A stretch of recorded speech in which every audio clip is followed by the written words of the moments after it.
Hi hello అందరూ నమస్తే. ఢిల్లీ పెద్దల కాళ్ళు మొక్కింది ఎవరు? ఢిల్లీ పెద్దలను ఎదిరించి నిలబడ్డది ఎవరు? ఆంధ్ర రాష్ట్ర ప్రయోజనాల కోసమని చెప్పి ఢిల్లీకి చక్కర్లు కొడుతూ కేసులు కొట్టేయించుకున్నది ఎవరు? గతంలో జగన్మోహన్ రెడ్డి గారు ముఖ్యమంత్రిగా ఉన్నప్పుడు, బీజేపీతో మంచి సంబంధాలు ఉన్నప్పుడు రాష్ట్ర ప్రయోజనాల కోసమే ఢిల్లీకి వెళ్ళాం, రాష్ట్ర ప్రయోజనాలకు సంబంధించి అనేక అంశాలు అక్కడ ప్రస్తావించామని చెప్పి వైసీపీ పదే పదే చెప్పినప్పటికీ కూడా ఇది రాష్ట్ర ప్రయోజనాల కోసం కాదు, తన సొంత ప్రయోజనాల కోసం కేసులు కొట్టేయించుకోవడం కోసమే జగన్మోహన్ రెడ్డి ఢిల్లీకి వెళ్తున్నాడని చెప్పి పదే పదే ఆరోపణలు చేసినటువంటి పరిస్థితుల్లో మనం గతంలో చూసాం. ఆ రకంగా ఎవరైతే ప్రచారాలు చేశారో, ఆరోపణలు చేశారో అలాంటి వ్యక్తుల యొక్క కేసులే ఇప్పుడు కొట్టివేయబడతా ఉన్నాయి. అంటే వీరు ఢిల్లీకి వెళుతున్నది దేనికోసం? రాష్ట్ర ప్రయోజనాల కోసం ఢిల్లీకి వెళ్తున్నారా, లేదా మరి సొంత కేసులు కొట్టేయించుకోవడం కోసం ఢిల్లీకి వెళ్తున్నారా అన్నది కొన్ని పాయింట్స్ చూస్తే ఎవరికైనా అర్థమవుతుంది. అయితే ఈ విషయాన్ని వైఎస్ఆర్ కాంగ్రెస్ పార్టీ స్ట్రాంగ్గా సరైనటువంటి రీతిలో కౌంటర్ ఇవ్వలేకపోతుందనేటువంటి అభిప్రాయాలు కూడా ఉన్నాయి. మొన్న ఒక జగన్మోహన్ రెడ్డి గారు మాత్రమే మాట్లాడడం జరిగింది.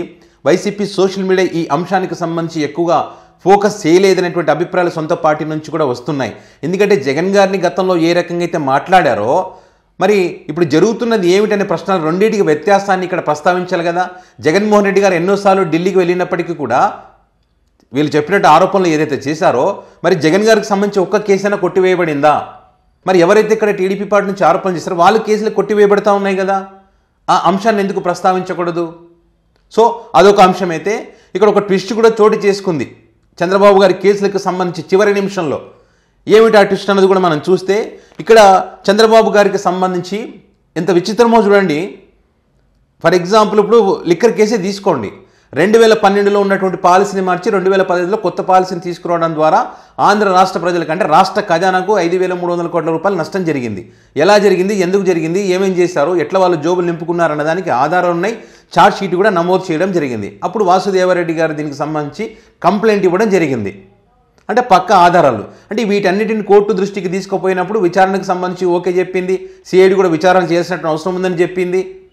సో ఇవన్నీ అప్పుడు పనిచేసాయి. ఇప్పుడు అధికారులకు రాగానే ఇదే వాసుదేవరెడ్డి గారు మాకు అభ్యంతరం లేదని వెనక్కి తీసుకుంటా అంటారు.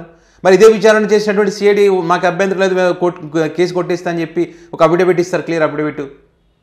అంటే అప్పుడు పనిచేసినటువంటి ఆధారాలు, అప్పుడు దొరికినటువంటి సాక్ష్యాలు ఇవన్నీ కూడా ఏవి ఇప్పుడు పనిచేయవా?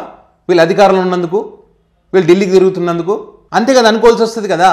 అంటే అధికారంలో ఉంటే చాలు, న్యాయ వ్యవస్థలు, న్యాయమూర్తులు ఇవేమి మా పనిచేయవు, ఇంకా కోర్టు కేసులు ఇవన్నీ ఏం అక్కర్లేదు అనేటువంటి అభిప్రాయాలు ప్రజలకు కలగవు దీనివల్ల. ఇప్పుడు వాసుదేవరెడ్డి గారి కేసు ఎన్నిక తీసుకుంటారు, సిఐడి అభ్యంతరం లేదని చెప్తుంది. ఇప్పుడు ఉన్నటువంటి బెవరేజ్ కార్పొరేషన్ చైర్మన్ శ్రీధరబాబు గారు ఒక అఫిడవిట్ ఇస్తారు, కేసు కొట్టేయండి అని చెప్పి. ఇక్కడ గమనించాల్సినటువంటి మరొక విషయం ఏంటంటే చంద్రబాబు నాయుడు గారు తన మీద ఉన్నటువంటి లిక్కర్ కేసును కొట్టేయించుకోవడం కోసం అని చెప్పే జగన్మోహన్ రెడ్డి గారి హయాంలో లిక్కర్ స్కామ్ జరిగిందని చెప్పి కేసు పెట్టి ఇప్పుడు వాసుదేవరెడ్డి ఎవరైతే ఉన్నారో వాసుదేవరెడ్డి చేత అంటే ఇప్పుడు చూడండి, నా కేసుకు సంబంధించి నువ్వు వెనక్కి తీసుకుంటే నీ మీద కేసులు లేకుండా చేస్తామనే ఒప్పందం జరగకుండా నేను వాసుదేవరెడ్డి వెనక్కి తీసుకుంటాడా? సో ఇక్కడ న్యాయబద్ధంగా న్యాయ ప్రక్రియను అనుసరించి ఎక్కడ కేసులు కొట్టివేయబడ్డాయి ఇక్కడ. అండ్ అదేవిధంగా ఇంకో కేసుకు సంబంధించి కూడా ఆధారాలు ఉన్నాయి, ఫైబర్ నెట్కి సంబంధించి. అది కూడా కొట్టేసుకునేటువంటి ప్రయత్నం చేస్తూ ఉన్నారు చంద్రబాబు గారు. ఎందుకంటే ఇక్కడ 320 కోట్ల కుంభకోణం జరిగింది. 20 మంది తప్పు చేసినట్టుగా నిందితులను అందులో చేర్చడం జరిగింది. వారి యొక్క ఆస్తులు కూడా అటాచ్ చేయాలని చెప్పి అప్పుడు ప్రభుత్వం చెప్పింది. బ్లాక్ లిస్ట్లో ఉన్నటువంటి కంపెనీ వేమూరి హరికృష్ణ, ఆ కంపెనీ మళ్ళీ వారికి టెండర్ ఇవ్వడం జరిగింది. అదే హరికృష్ణ బ్లాక్ లిస్ట్లో ఉన్నటువంటి కంపెనీ హరికృష్ణ తీసుకొచ్చి మళ్ళీ ఇక్కడ ఎండేం చేస్తారు, వారికే టెండర్లు ఇస్తారు. అంటే ఇక్కడ స్కామ్ జరిగిందడానికి ఆధారాలు ఉన్నాయి. సో అది కొట్టేయాలని చెప్పి అప్పుడు కంప్లైంట్ ఇచ్చినటువంటి మధుసూదన్ రెడ్డి అప్పుడు తప్పని చెప్పాడు మధుసూదన్ రెడ్డి. ఇప్పుడేమో నాకు అభ్యంతరం లేదంటున్నాడు. ఇప్పుడు ఉన్నటువంటి గీతాంజలి కూడా, ఇప్పుడు చైర్మన్గా ఉన్నటువంటి గీతాంజలి నో ప్రాబ్లం అఫిడవిట్ ఇచ్చేస్తాం, కొట్టేయండి కేసు అంటారు. విచారణ చేసినటువంటి సిఐడి కూడా ఓకే అంటది. ఏసీబీ కోర్టులో కూడా అదే చెప్తా ఉన్నారు, మీకు అభ్యంతరం లేదా కొట్టేస్తామని చెప్పి. సో ఇక్కడే వైఎస్ఆర్ కాంగ్రెస్ పార్టీకి చెందినటువంటి గౌతమ్ రెడ్డి అంటే గతంలో ఈ దీంట్లో స్కామ్ జరిగిందని చెప్పి మధుసూదన్ రెడ్డికి ఎవరికైతే లేఖ రాశాడో ఆ వ్యక్తి ఇప్పుడు ఆ కేసును వెనక్కి తీసుకుంటున్న తరుణంలో మరి నేను లేఖ రాస్తే దాని ద్వారా విచారణ జరిగింది కాబట్టి ఖచ్చితంగా నాకు సంబంధించిన నా వాదన కూడా మీరు వినాలని చెప్పి ప్రొటెక్షన్ క్లోజర్ పిటిషన్ వేయడం జరిగింది. అంటే కేసు చివరి నిమిషంలో. సో కాబట్టి కోర్టు కూడా దానికి స్వీకరించింది. మళ్ళీ ఇక్కడ అంటే ఈ కేసు వరకు క్లోజ్ చేయలేదు. అసైన్ భూములకు సంబంధించి ఆధారాలు లేవని కొట్టేస్తారు, లిక్కర్ కేసులో కూడా ఆధారాలు లేవని కొట్టేస్తారు. అంటే ఆధారాలు ఉన్నప్పటికీ అధికారులు ఉన్నారు కాబట్టి కొట్టేస్తారు ఇక్కడ. ఆధారాలు లేక కాదు, అంతే కదా. ఒకవేళ తప్పు చేయలేదనుకుంటే విచారణ ఎదుర్కొంటారు, కానీ విచారణ ఎదుర్కోకుండా వీళ్ళు కొట్టేయించుకుంటున్నారు అధికారాన్ని వాడుకొని. సో ఇక్కడ ఎవరు కేసులు కొట్టేస్తూ ఉన్నారు? చంద్రబాబు నాయుడు గారు కేసులు కదా కొట్టేస్తూ ఉన్నారు. ఇక్కడ సీఎం అయినంత మాత్రాన్ని కేసులు కొట్టేస్తారా? ఆధారాలు లేవు కాబట్టి కొట్టేస్తారని అంటాడు. కొట్టేయడానికి కొట్టేయించుకోవడానికి చాలా తేడా ఉంటుంది.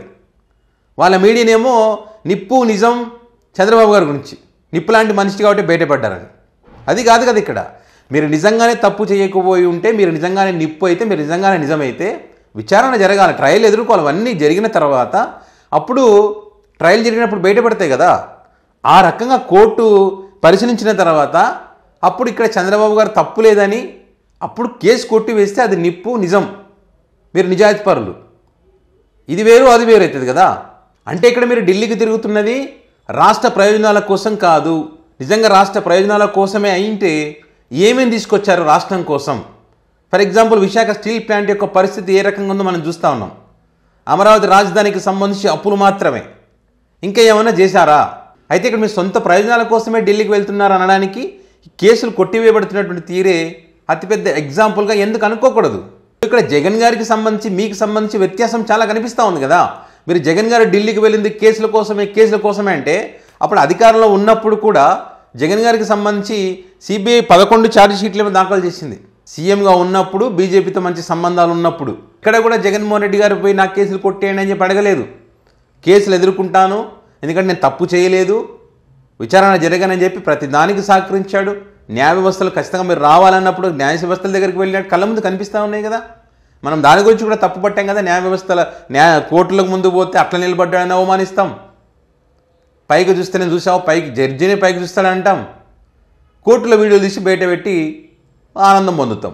ఏ రకంగా కూడా న్యాయ వ్యవస్థలు అంటే మనం గౌరవించడం లేదన్నది అన్నీ ఇక్కడ మనకు కనిపిస్తూ ఉన్నది కదా.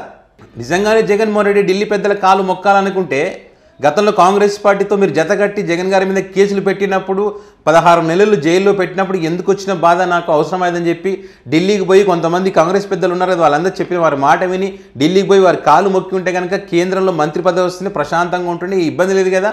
పాదయాత్రలు అని చెప్పి ఇదని చెప్పి మళ్ళీ మీరు కేసులు పెట్టి మళ్ళీ ఇప్పుడు ఆరోపణలు చేయడం ఇవన్నీ ఏం ఉండవు కదా. కానీ జగన్ గారు అట్లా చేయలేదే. తర్వాత కూడా ఎవరి కాలు మొక్కలేదే. మొక్కి ఉంటే కనుక మీరు చెప్పినట్టే సో ప్రయోజనాల కోసం పోయింటే కనుక కేసులు ఎందుకు ఉంటాయి?